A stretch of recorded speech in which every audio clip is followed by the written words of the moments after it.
This is Vader Reviews. We are honored that you would join us.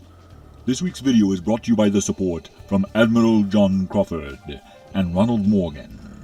The Empire thanks you for your service, my friends. If you would like to be part of what we're doing here, donate to our PayPal today so we can continue to bring you weekly videos. And if you're new to the channel, join the Empire today by subscribing, and together we will rule the internet. Adventures in babysitting continue in the latest installment of Kenobi. And when it comes to Star Wars, Episode 5 is usually the best, and this is no exception, because the Empire most certainly strikes back. The episode comes in swinging as we are treated to a battle of heroes as Hayden Christensen and Ewan McGregor spar in a flashback training sequence. And I must say, seeing my two favorite lightsaber duelists of the entire saga go head-to-head once more made me feel like a youngling again. I was wondering if he was gonna do the thing, and he most certainly does the thing. Hayden once again proves spinning is a good trick indeed, as he does his signature move from the prequel trilogy. And I'd be lying if I said I didn't have the biggest dorky smile on my face when I saw him do that. And honestly, this scene made me want an Anakin and Obi-Wan series. I know some would argue we already got that with the Clone Wars, but I just can't get into that show, I'm sorry. I have tried many times. I'm glad other people can enjoy it, but it's just not my cup of blue milk. And while I will concede that Hayden Christensen looked a bit old to be playing a Padawan, I'm only going to say this once. If you're one of those people who incessantly complained about de-aged deepfake Luke Skywalker from The Mandalorian and the Book of Boba Fett, I don't want to hear a word out of you about how they should have deepfaked Hayden Christensen to make him look younger, because you would have complained if they had. Besides, as much as I enjoyed this particular episode, there are plenty of other things to complain about, but I'll get to that later. First, let's get back to the good stuff. I am the chosen one after all, so it is my job to bring balance to things. It was pretty wizard seeing the bridge of my personal Star Destroyer once again, as Reva is promoted from Screaming Meanie to Grand Inquisitor, since his job's been open since Reva shanked him in the breadbasket in Episode 3. And since the homing beacon is secured on Leia's droid, the hottest new toy since Baby Yoda for the 2022 Christmas season, we have finally found the location of the hidden rebel base. Now, the plot of Episode 5 is essentially a siege, fittingly enough echoing the attack on Echo Base, only without the snow and tauntauns. This brings us to one of the problems of the episode. The rebel base on Hoth had a shield generator to protect them from any bombardment. The rebel base on Jabim, however, does not. So this begs the question, why does Third Sister need to prepare her men for a Sith attack? Well, it's simple. So she can talk to Obi-Wan through the blast door and give the audience the shocking revelation we all saw coming a parsec away, that she was one of the younglings from the opening scene of the series. The plot thickens, however, as it turns out Reva wants revenge on me for the whole Order 66 thing. One little mistake. You know, you whack a couple younglings, and they never let you live it down. But I must admit, during this scene, I actually cared about Reva's character for the first time in the entire series, as she shows genuine vulnerability, relaying her tragic and traumatic past. This brings me to a problem I had with Kenobi's character during this sequence, however. After learning she was a former broken youngling, he doesn't even attempt to turn her back to the light, as a Jedi should. Instead, he manipulates her passions and anger like a Sith, talking her into a battle he knows she cannot possibly win, just so he can escape.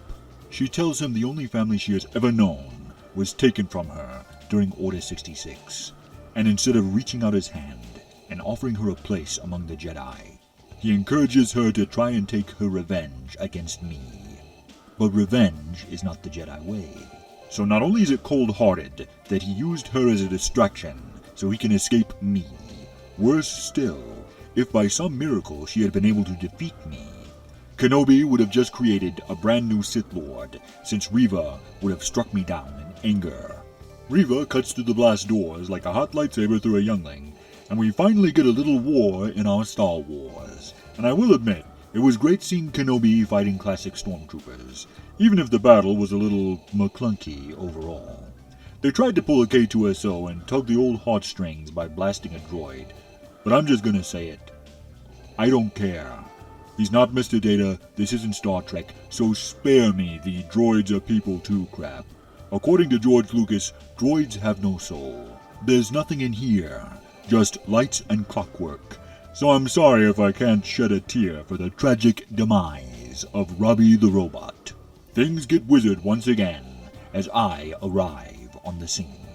Although, I must admit, having a few cannon fodder Jedi for me to cut down as I make my way through this supposed Jedi base would have been cool. Call me naive, but I was expecting to see more Jedi in these Jedi caves. Anyway, I yank one of the transports out of the air, Force Unleashed style.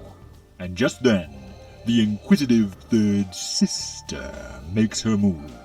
But she quickly finds she is but the learner, I am the master, as I show her the true nature of the Force, the power of the dark side.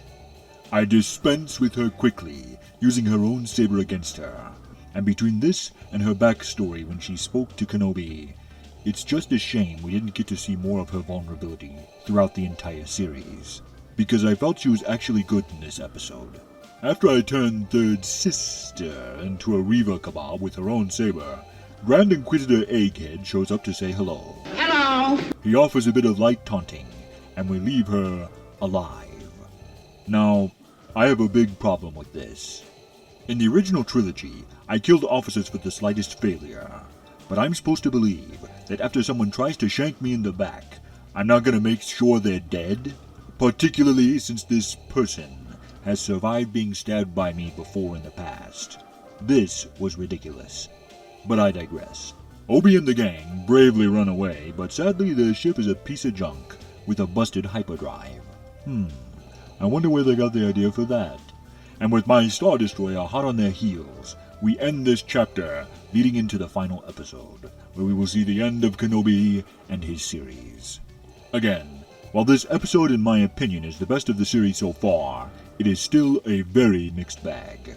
I absolutely love the prequel flashbacks, and the depiction of myself, with the exception of not making sure of third sister. And like the rest of the show so far, for every good thing, there was something else so poorly written or executed, it nearly ruined the whole episode for me. But I must admit the nostalgia of seeing Hayden Christensen and Ewan McGregor was strong with this one. And they did make me pretty boss, I gotta say. Although I am disappointed we haven't seen the Emperor or Qui-Gon Jinn in this series. Seeing the duality of Kenobi and myself speaking to our respective masters, as we each grapple with the past in different ways, could have been very moving and interesting to explore. Here's hoping the series finale ties a nice big bow on the show, and rectifies certain inequities, so we can end the show with a bang. But those are my thoughts on the episode. What'd you think of it? Comment below and let me know. And always remember, you don't know the power of the dark side.